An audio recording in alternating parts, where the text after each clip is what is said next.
ایک طرح سے سراپا احتجاج، لیکن دبا دبا، وہ ان کی جرت نہیں ہوتی تھی کہ نبی پاک صلی اللہ علیہ وسلم کے سامنے پروٹیسٹ کر سکیں، لیکن ایک دبا دبا جیسے بچے اپنے بزرگ کے ساتھ کرتے ہیں، وہ تھا کہ جناب اس طرح تو ہم اپنے ہاتھ پیر کاٹ کے دے دیں گے انہیں.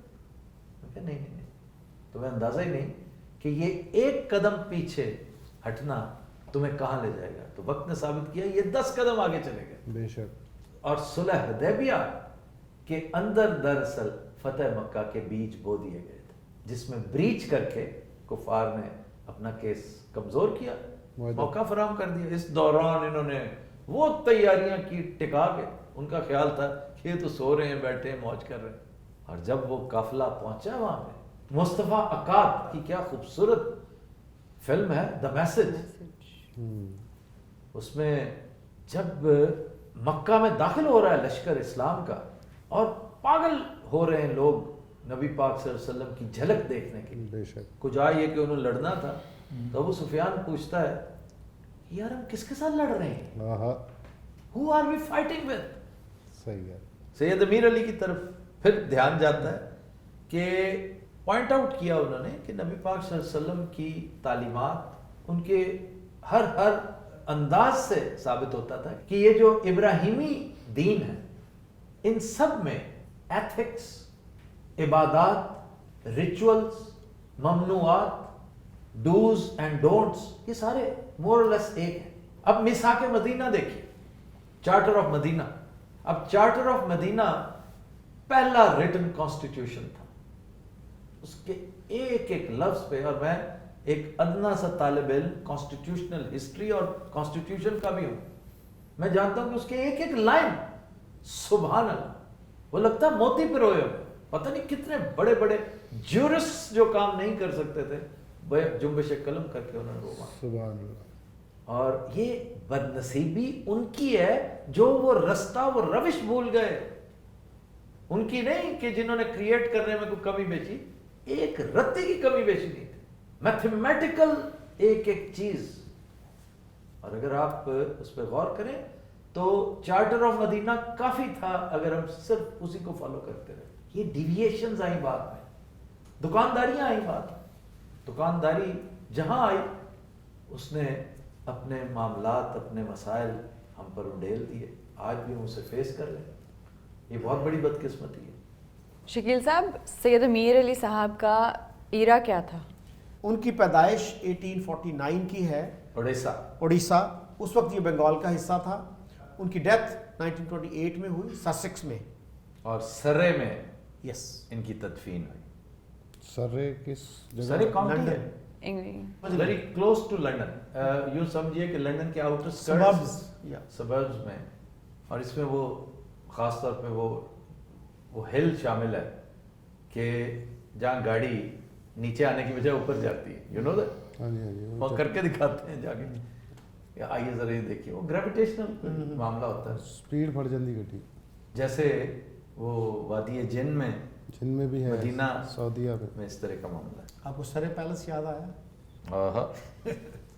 پھر آپ کہیں گے سیاست پہ گفتگو کرتا ہے. کروں تھوڑا سا سرے پیلس؟